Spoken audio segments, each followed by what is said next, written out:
कोई ना ऐसा इश्क करे।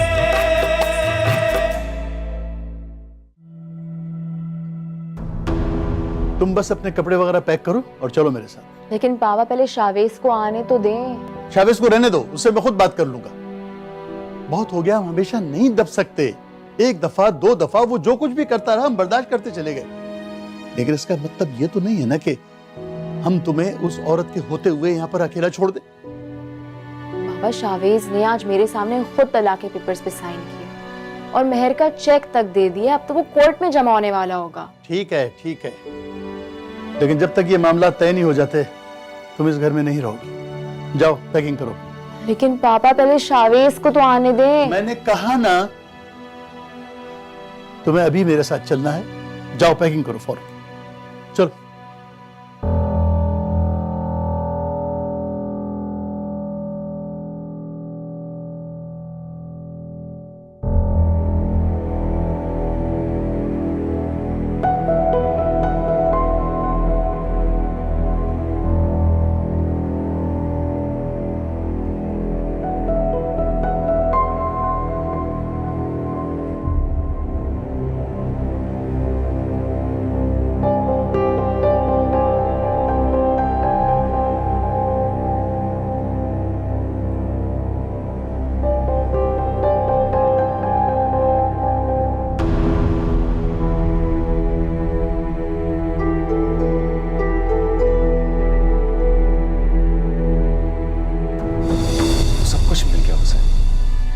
इसलिए अमेरिका में रह रही थी और वहां सब कुछ सेटअप कर लिया, और अब पता नहीं क्यों हमारी जिंदगियों में हमें परेशान करने के लिए आ गई है।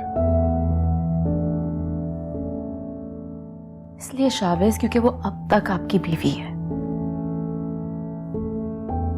अब नहीं रहेगी। मैं अभी वकील से कहकर उसे तलाकनामा भिजवा रहा हूं।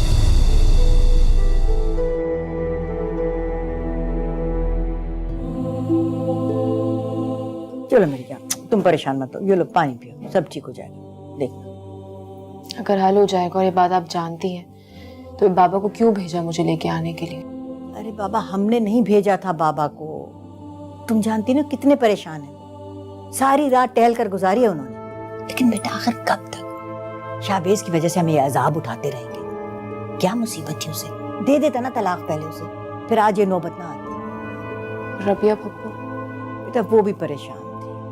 एयरपोर्ट से कॉल किया था कि दिल नहीं चाह रहा इन हालात में जाने को, लेकिन क्या करूं, मजबूर हूं।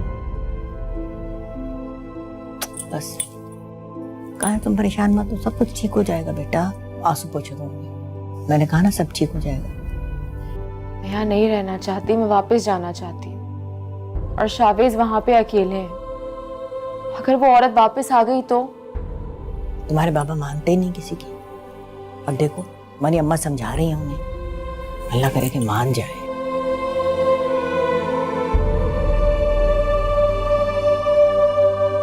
सवाल ही नहीं पैदा होता कि मैं कुछ अस्मा को समझाऊं या उसे कुछ समझ आए, और ना ही वो कुछ समझना चाहती है।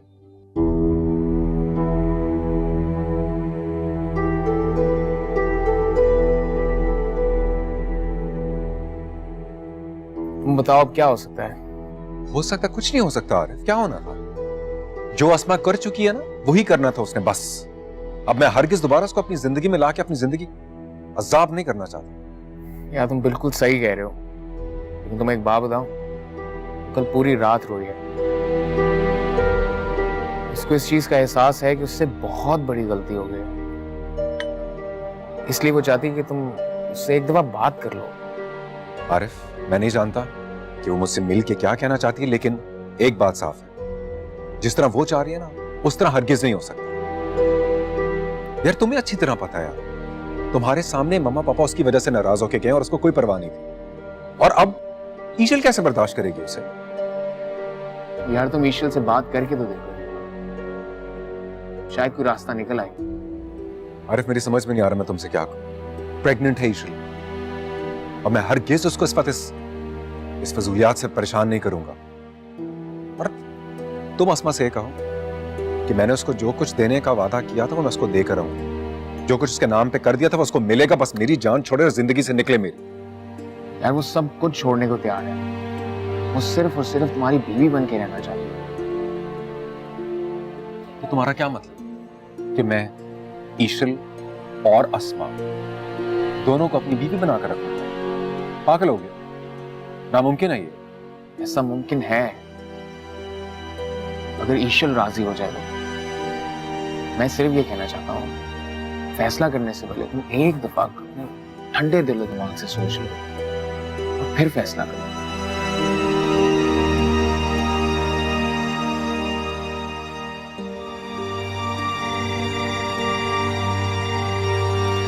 फैसला तो हो चुका और मेरा फैसला यह है ईशल कि तुम शावेज के घर उस वक्त जाओगी जब वो उस औरत को तलाक दे चुका होगा। पापा जिद मत करें। अगर मैं वहां पे नहीं जाऊंगी तो शावेज और परेशान होंगे। फुप्पो ने मुझसे जाने से पहले कहा था कि शावेज को किसी भी हालत में अकेला नहीं छोड़ना। वो मुझसे वादा कर चुके हैं कि वो तलाक दे देंगे अस्मा को। शावेज भी तो हमारा ही बच्चा है। इस मुश्किल वक्त में हमें उसे अकेला नहीं छोड़ना चाहिए। अब सोचो भाई, ईशल नहीं होगी तो हो सकता है कि वो औरत आ जाए वहां, माफिया मांगे और शावेज को बहका दे। इस वक्त हमें कोई गलती नहीं करनी चाहिए, हमें कोई रिस्क नहीं लेनी चाहिए। मैं तो कहती हूँ तीनों बच्चे खुद ही अपनी जिंदगी के बारे में फैसला करें कि इन्होंने अपनी जिंदगी कैसे गुजारनी है। अगर तुम कहो तो मैं छोड़ाऊं इसे? नहीं, शावेज खुद आए और ईशल को अपने घर ले जाए।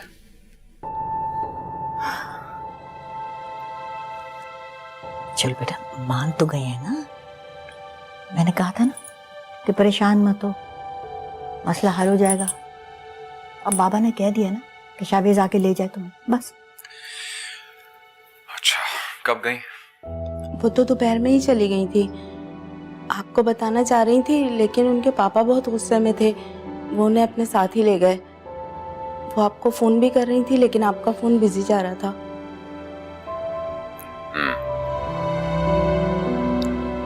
अच्छा ठीक है, मैं लेकर आता हूँ उसे।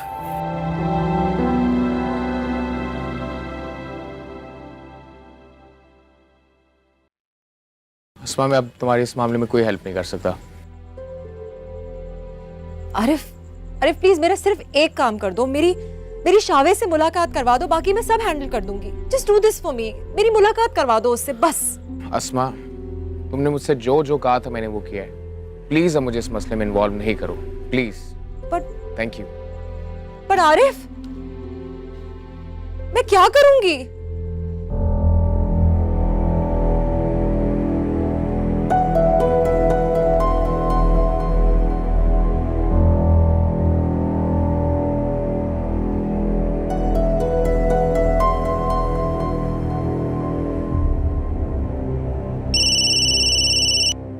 हेलो जी वकील साहब। सॉरी शावेज, इस वक्त मैंने तुम्हें डिस्टर्ब किया।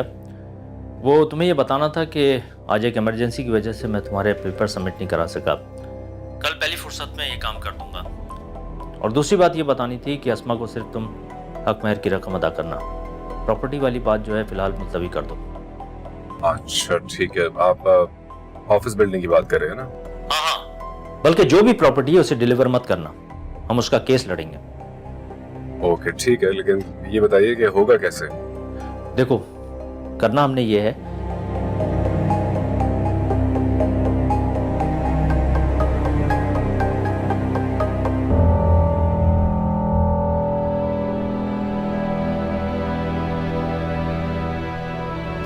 मामू प्लीज, मैं बहुत परेशान हूं इस वक्त और मुझे आपका साथ चाहिए, सहारा चाहिए आपका। ठीक है बेटा, हम भी तुम्हें परेशान नहीं देख सकते। तुम खुद जाओ, ईशल से बात कर लो। अगर वो तुम्हारे साथ जाना चाहती है तो। हाँ बेटा, तुम जाके ईशल से बात कर लो, उसकी राय मालूम कर लो। थैंक यू आंटी, मैं आता हूं।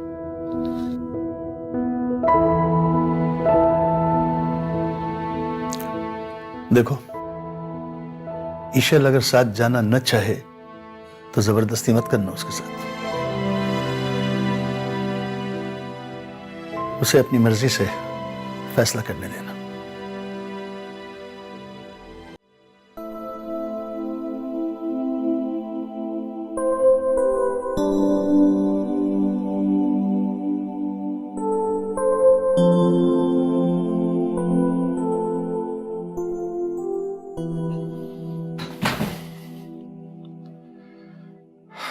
क्या यार, अब मुश्किल वक्त में अकेला छोड़ दो कि मुझे? मैं तो अकेला नहीं छोड़ना चाहती थी, लेकिन मैं मजबूर थी। बाबा इतने गुस्से में थे कि मुझे उनकी बात मान के आना पड़ा। देखो ईशल, मुझे इस वक्त तुम्हारा साथ चाहिए। अगर तुम मेरे साथ नहीं होगी तो मैं उस औरत को कैसे निपटूं? जानती हूँ शावेज, मैंने आपको कॉल भी की थी, लेकिन आपका नंबर बिजी था। अच्छा, बाबा ने क्या कहा? कहना क्या, वो तो यही कह रहे हैं कि अगर ईशल तुम्हारे साथ जाना चाहती है तो। हाँ, तो मैं आपके साथ जाना चाहती हूँ।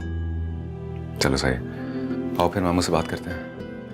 बाहर कौन कौन बैठा है? सब बैठे हैं। और हाँ, तुमने खुद उनसे कहना है कि तुम जाना चाहती हो। ठीक है।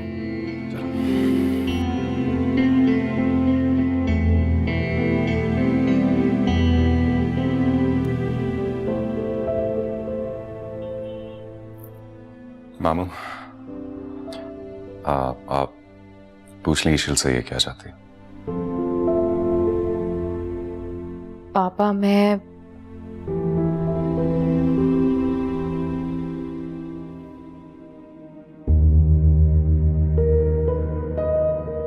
शावेज के साथ वापस जाना चाहती हूँ।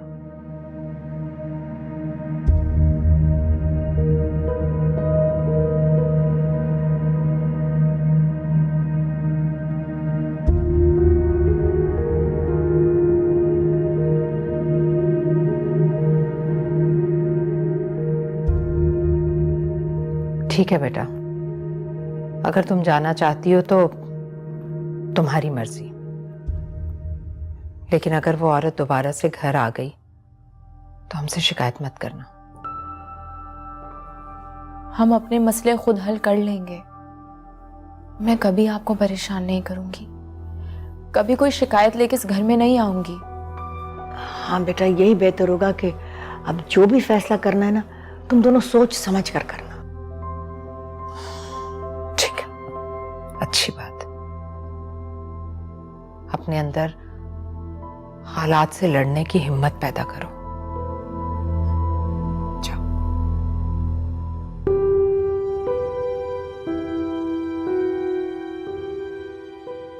अल्लाह हाफिज।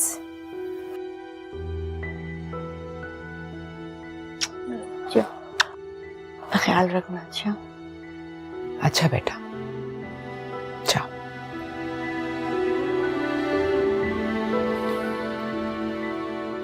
चलो, अल्लाह हाफिज।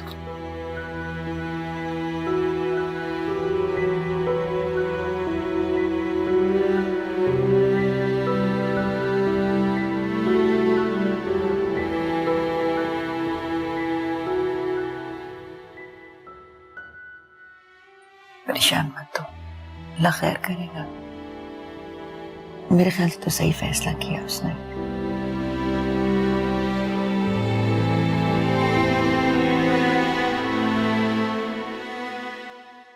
अच्छा हुआ अंकल आप मुझे मिल गए। वो मैंने दरअसल आपसे ये बात करनी थी कि मेरी एक खाला है, पहले इंग्लैंड में थी, बल्कि काफ़ी अरसे से 10 साल से वहीं है, वहीं फैमिली है सारी। वो आई हैं तो मैंने मिन्नत समाजत की है उनकी, उनसे कहा है कि वो मेरे साथ आपकी तरफ चलें तो मैं इशल के रिश्ते की बात करूं आपसे। मेरे घर रिश्ते की बात? सॉरी बेटा, हाँ, हमने तो इशल की शादी कर दी। क्या मतलब इशल की शादी कर दी आपने? लेकिन अंकल मैंने तो आपसे कहा था कि मैं। देखो बेटा, तुम चले गए थे और उसके बाद तुमने पलट के पूछा नहीं, और जाहिर है हम लड़की के माँ बाप हैं, तो हमें तो बेटा उसकी शादी करनी ही थी ना। कब तक बिठा के रख दो अपने घर में? अच्छा, सही कह रहे हैं। मतलब चलें ठीक है, अच्छा किया आपने उसकी शादी कर दी, लेकिन हुई किससे? तुम जानते हो अच्छी तरह उसको, शावेज, मेरा भांजा। शावेज? लेकिन जहां तक मुझे याद पड़ता है अंकल, उसने तो किसी दूसरी लड़की के साथ शादी कर ली थी। आपने एक शादीशुदा मर्द के साथ इशल की शादी कैसे? वो शादीशुदा था, उसकी बीवी उसे छोड़कर चली गई थी और अब शावेज उसे तलाक दे देगा। लेकिन अगर सच पूछो तो बेटा मैं बहुत पछता रहा हूं, इसलिए कि शावेज ने अभी तक अपनी बीवी को तलाक नहीं दी और उसकी बीवी लौट आई है उसके घर में। बिल्कुल सही कह रही है अंकल, वो ऐसा कैसे हो सकता है? दो औरतें एक घर में सौतन कैसे साथ रह सकती हैं अंकल? ऐसा कैसे हो सकता है? मुमकिन नहीं है ये। ईशल उसके साथ नहीं रहेगी बेटा। मैं अपनी बेटी को घर ले आया। मैं नहीं चाहता कि ईशल अपनी सौतन के साथ एक ही छत के नीचे रहे। वैसे अंकल बहुत अच्छा किया आपने। जितना मैं ईशल को जानता हूँ, समझता हूँ, बर्दाश्त नहीं कर सकती वो। बिल्कुल ठीक फैसला है आपका। इसीलिए तो मैं उसे अपने घर ले आया हूं बेटा। बहरहाल लड़की के माँ बाप जो होते हैं ना, वो बहुत मजबूर होते हैं। मैं सोचता हूं कि तुम्हारे रिश्ते से इनकार के बाद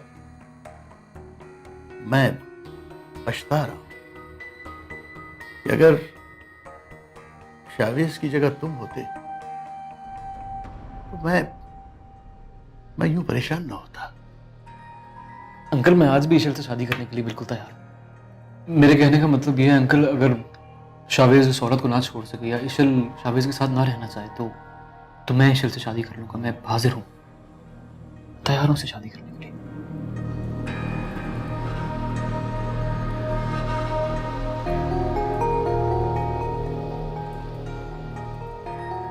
जी जी अम्मी, सब खैरियत है, आप बिल्कुल परेशान ना हो। हाँ यही है, ये ले बात करें। हेलो फुप्पो, कैसी हैं आप? मेरे पास तो नंबर भी नहीं था आपका कि मैं आपको कॉल करके पूछ सकती। अंकल कैसे हैं? हावर चाचा की तबीयत कैसी है? सबको मेरा सलाम दीजिएगा। नहीं, अस्मा तो दोबारा नहीं आई और शावेज ने सारे डॉक्यूमेंट्स वकील को दे दिए हैं। 2 से 3 दिन में सब कुछ ठीक हो जाएगा, आप परेशान नहीं हो। जी ये ले, शावेज से बात करें। हेलो जी मामा। अच्छा बताएं, बाबा की तबीयत कैसी है? ओके, दवाइयाँ ले रहे हैं ना वो वक्त पर? चले, एक्सीलेंट। अच्छा आप खावर अंकल से कहिएगा हमें जैसे ही वक्त मिलता है हम आने की जरूर कोशिश करेंगे। ठीक है, ओके, अल्लाह हाफिज। तो बात पे टेंशन लेने लगते हैं। क्या करूं यार, टेंशन वाली बात थी, हर तरफ टेंशन थी मेरे। अच्छा सुनो,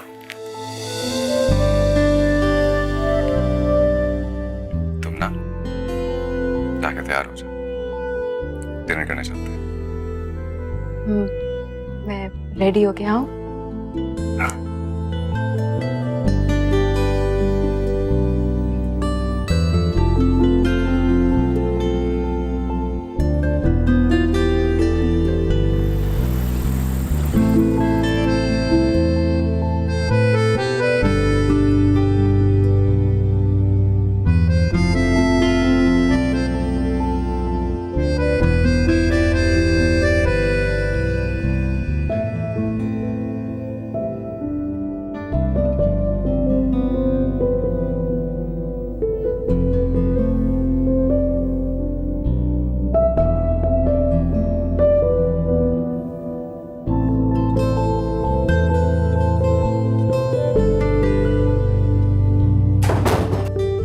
आज मैं बहुत दिनों बाद रिलैक्स फील किया।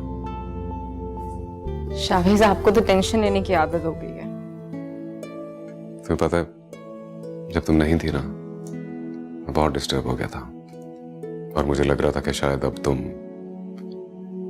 आपने ऐसा सोचा भी कैसे कि मैं वहां रुक जाऊंगी? जिस तरह मामू तुम्हें यहाँ से लेके गए थे, मुझे लग रहा था शायद अब कभी ना भेजे। अगर मैं जिद नहीं करती तो अम्मी अबू मुझे वहीं रोक लेते। जानता हूँ, एंड थैंक यू। मुझे बहुत पछतावा होता है जब भी मैं माजी को याद करता हूँ। शावेज, आपने दोबारा से टेंशन लेना शुरू कर दी है। चलें?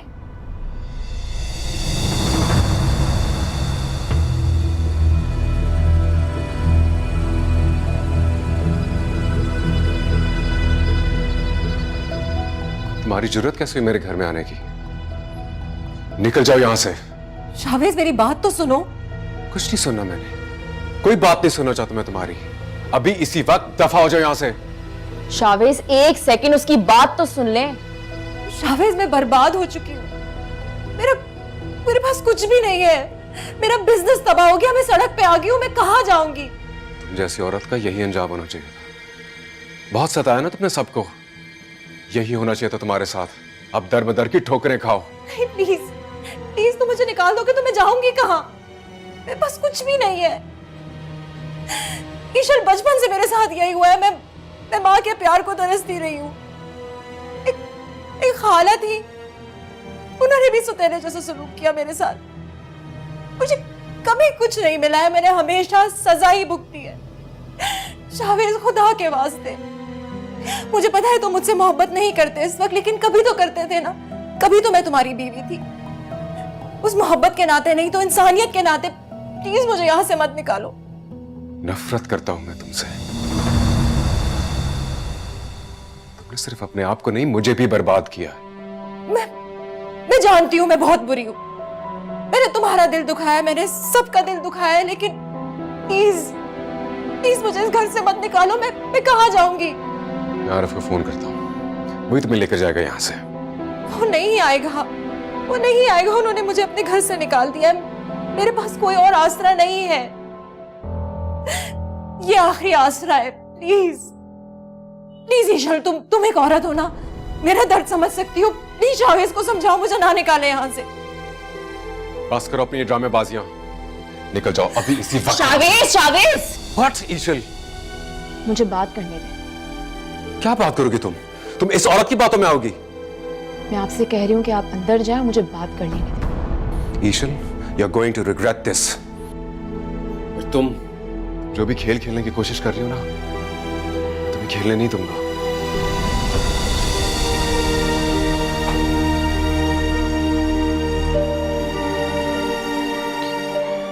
क्या चाहती हो उस्मा? मैं सिर्फ तुमसे माफी मांगना चाहती हूँ ईशल। मैं जानती हूँ तुम लोग मेरे बारे में जो सोचते हो वो मैं अब वैसी नहीं हूँ। प्लीज प्लीज मुझे माफ कर दो। मुझे पता है मुझसे गलतियां हुई है, लेकिन अच्छा प्लीज रिलैक्स, रोए मत, अंदर बैठ के बात करें। प्लीज चलिए।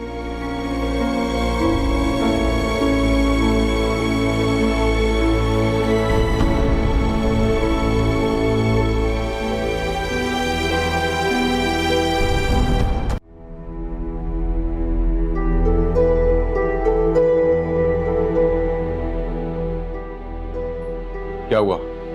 गई वो? शावेज, एक सेकंड के लिए मेरी बात सुने। इतनी रात हो रही है, इतनी रात को वो कहाँ जाएगी? मैं आरिफ को फोन कर रहा हूँ, वो उठा नहीं रहा। उठा ले तो फिर ले जाएगा वो दोबारा। एक दफा बात तो सुने। रात के 12 बज रहे हैं। बोलो। शावेज, उसका आरिफ और सबा के साथ झगड़ा हुआ है।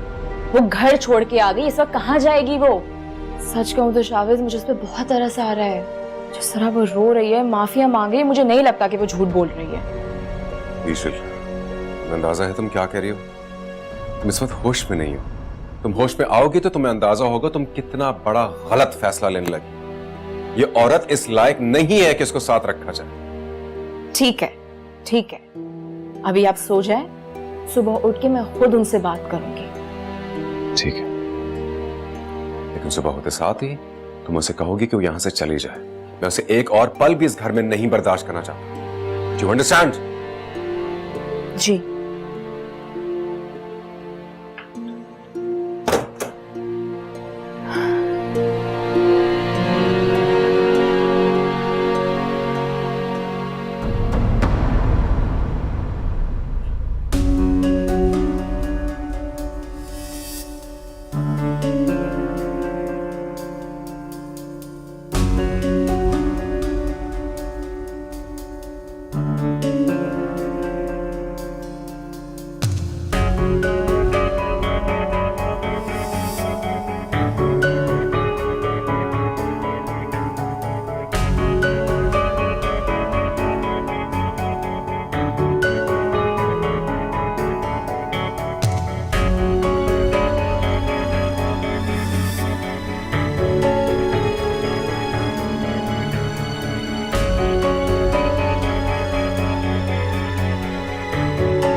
किसी नए इम्तिहान में मत डालना मुझे। शावेज ठीक कहते हैं कि वो कब क्या कर डाले कुछ नहीं पता। अल्लाह रहम करना हम पे।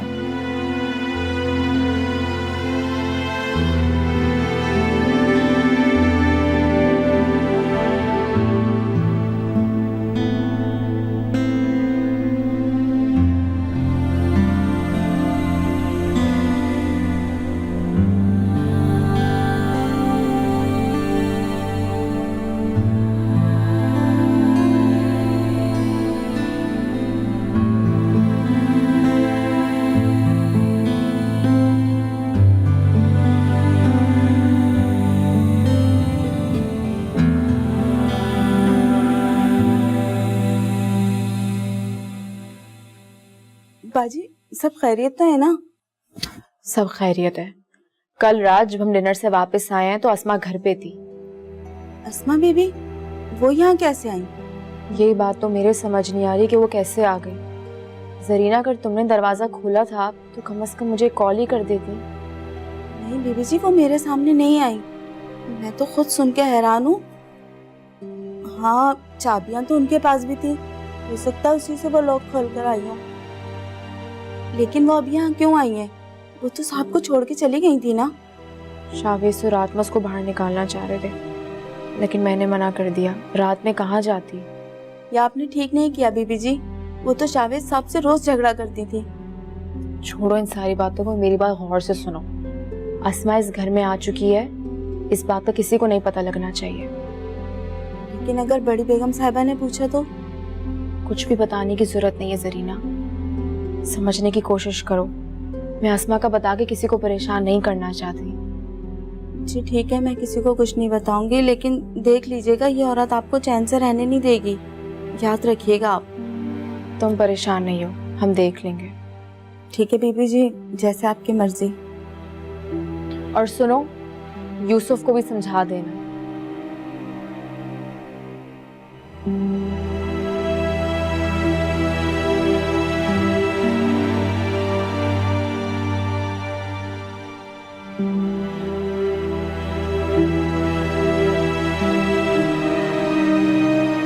कुत्सिया, तुम्हें ईशल को जानने नहीं देना चाहिए था। कैसे रोकते उसे? आपने सुना नहीं था कि ईशल क्या कह रही? और ऊपर से शावेज खुद आ गया। भाई अगर उसने जाना नहीं था तो क्यों गई उसके साथ? अरे आपा, वो तो बेवकूफ लड़की है, लेकिन आप लोगों को तो रोकना चाहिए था ना उसे। बल्कि आपको तो शावेज को भी डांटना चाहिए था कि वो अस्मा को तलाक दिए बगैर ईशल को लेने क्यों आया यहाँ से। आपको क्या लगता है कि मैंने उसे समझाया नहीं था? आपा, मैंने उसे बहुत समझाया था और मैंने उससे कहा था कि अगर अस्मा वापस आ जाएगी तो तुम्हारी जिंदगी जहन्नुम बना देगी। मैं समझा ही सकती थी ना, बाकी वो समझदार है, लेकिन वो नहीं मानी। मैंने तो फिर उसे कह दिया कि आज के बाद अस्मा से मुतालिक कोई भी मामला लेकर ना हमारे घर में मत आ। जब फैसला किया है उसने तो उसका खमियाजा भी उसी को भुगतना पड़ेगा। बिल्कुल ठीक किया तुमने। कह दो उसे कि हमारे पास कोई मसला लेके ना आए। वो क्यों परेशान हो रहे हो अजीम? ठंडे दिमाग से सोचो। शावेज अच्छी तरह जानता है कि उसके माँ बाप अस्मा को किसी सूरत में भी बर्दाश्त नहीं कर सकते, और शावेज भी यही चाहता है। तो फिर अस्मा उस घर में कैसे रह सकती है? मेरा नहीं ख्याल कि अब अस्मा वापस आएगी। आपा, कितना अरसा हो गया शावेज को ये कहते हुए कि वो अस्मा को तलाक दे रहा है। दी तलाक उसने, हमें बेवकूफ बना रहा है वो। ये मेरी गलती थी कि मैंने अपनी बच्ची की शादी कर दी उससे। अच्छा अजीम, अरे भाई जो होना था सो हो गया। आप क्यों खामखा टेंशन ले रहे हैं? आपका ब्लड प्रेशर बढ़ जाएगा। और देखें, हर इंसान की जिंदगी में ऊंच नीच, अच्छा बुरा, हर तरह का दौर आता है। ईशल की जिंदगी में भी आ रहा है, संभाल लेगी वो, उसे संभालने दें। एक मिनट उस औरत को रबिया बर्दाश्त नहीं करेगी। अरे वो तुम्हारी बेटी का दिमाग खा जाएगी। तुम्हें अपनी बच्ची की कोई फिक्र नहीं है? नहीं, मुझे ईशल की कोई फिक्र नहीं। वो समझदार है, बहुत बुरे बुरे हालात से गुजरी है, वो संभाल लेगी सब कुछ। अरे बच्चों को आदत होनी चाहिए अपने मामलात संभालने की। वो खुद अपना घर संभालना सीखेगी ना, जब ही उसमें रहेगी। आप फिक्र क्यों कर रहे हैं? आप परेशान मत हो। अच्छा छोड़िए सब कुछ, चलिए नाश्ता करने चलते हैं। चलो आइए। सुबह से ना खाया ना पिया, चलिए दवा भी लेनी होती है आपको ब्लड प्रेशर की।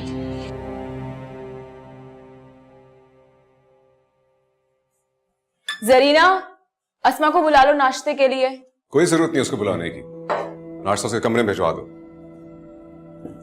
शावेज, अब आरिफ भाई से बात तो करें, पूछे कि झगड़ा हुआ किस बात पे है, और उसके क्या कोई रिश्तेदार नहीं है यहाँ? लिसन, आई डोंट केयर उसके कोई रिश्तेदार हैं या नहीं। जहां तक मुझे याद है उसके डैड होते थे सिर्फ यहाँ, और मैं भी उनसे कभी नहीं मिला। शावेज, मुझे तुमसे जरूरी बात करनी है। मैंने तुमसे कोई बात नहीं की। क्यों नहीं करनी? क्यों नहीं करनी बात? मैं तुम्हें बताना चाहती हूँ मैं किस कर्ब से गुजरी हूँ। मैं अमेरिका गई थी बिजनेस एम्पायर खड़ा करने के लिए। जितने पैसे लेके गई थी सब डूब गए। मेरे पार्टनर ने मुझे चीट किया। मैं कितनी मुश्किलों से वहां से आई हूं। मैंने सब कुछ बेच के अपना कर्ज उतारा है। मैं जानती हूं मुझसे गलतियां हुई हैं। मैंने ईशल से बदतमीजी की है। मैं तुम्हारे साथ ठीक नहीं थी, लेकिन मैं माफी मांग रही हूं। प्लीज मुझे इस घर से मत निकालो।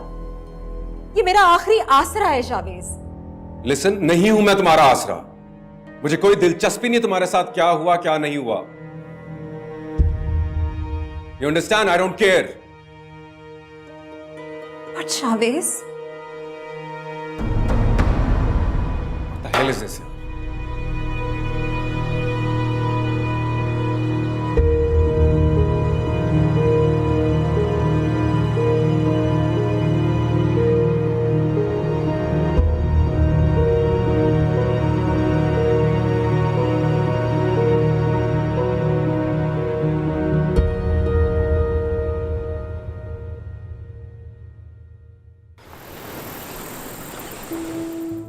मैं बहुत बदनसीब हूं। मैंने जिंदगी में खुशियां बहुत कम देखी। ईशल, बचपन में मैंने अपने बाप को अपनी माँ से कभी भी ठीक तरीके से बात करते हुए नहीं देखा। घर में बस यही रहता था। मेरी आंख खुलती थी तो उनके चीखने चिल्लाने से। कसम से तुम अगर मेरी जगह होती ना तो तुम्हारा भी दम घुटता। कभी कभार तो मैं सोचती थी कि खुदकुशी कर लूं और खत्म कर दूं इस सब को। तो वो ऐसा क्यों करते थे? पता नहीं। मैंने कभी पूछा नहीं और मम्मा ने कभी बताया नहीं। लेकिन जब भी मैंने इस बात का जिक्र किया तो मम्मा ने हमेशा मुझसे ये कहा कि दुनिया में औरतों की कोई जगह नहीं है। आदमी औरतों को हकीर समझते हैं, पांव की जूती की तरह, जब चाहे ठोकर मारते हैं। बस ये बात मेरे जहन में नक्श हो गई और मैं यही सोचते हुए बड़ी हुई हूं कि अपने शौहर को अपने ऊपर कभी भी हावी नहीं होने दूंगी। इसीलिए शायद मैंने शावेज को कभी अच्छी तरह से ट्रीट ही नहीं किया। हमेशा चाहा कि वो मेरी बात माने, मेरी हाँ में हाँ मिलाए। यही मेरी गलती थी। लेकिन ये ठीक नहीं है अस्मा। खुदा ने मर्द को एक मुकाम दिया है और हमारे माशरे में उसी औरत को अच्छा समझा जाता है जो अपना घर बसा के रखे, जो अपने शौहर को खुश रखे। ये बात मुझे बहुत बाद में समझ आई, जब मैंने दुनिया से धोखा खाया। तब मुझे दुनिया ने धुतकारना शुरू किया और मुझसे सब कुछ छिन गया। लेकिन आसमा, शावेज तो कह रहे थे कि तुम अमेरिका गई हो बहुत सारा पैसा लेके, बिजनेस शुरू किया है वहां पे अपना। हाँ, मैं गई थी। मैंने बिजनेस भी सेटअप किया था और बहुत पैसा भी था मेरे पास। लेकिन जिस शख्स पे मैंने भरोसा किया, जिसे अपना हमदर्द समझा, शरीफ आदमी समझा, उसी ने मुझे चीट किया, धोखा दिया उसने मुझे, मेरे पैसे लेके भाग गया। मुझे उस वक्त कुछ समझ नहीं आया कि मैं क्या करूं, क्योंकि मेरी डील फाइनल नहीं हुई थी, लेकिन लोगों की तनख्वाहें तो मुझे देनी थी ना। मैंने अपना जेवर बेचा और बड़ी मुश्किल से अपना कर्जा उतार के यहाँ वापस आई। और अब यहाँ मेरे पास कोई नहीं है शावेज के अलावा। अस्मा, तुम्हारे पास, लेकिन अस्मा तुम्हारे पास आरिफ भाई और सबा तो हैं। नहीं, मैं वहां नहीं जाऊंगी। प्लीज, जो कुछ मेरे साथ वहां हुआ है मैं तुम्हें नहीं बता सकती, लेकिन खुदा के वास्ते मुझे वहां मत भेजना। मैं नहीं जाना चाहती वहां।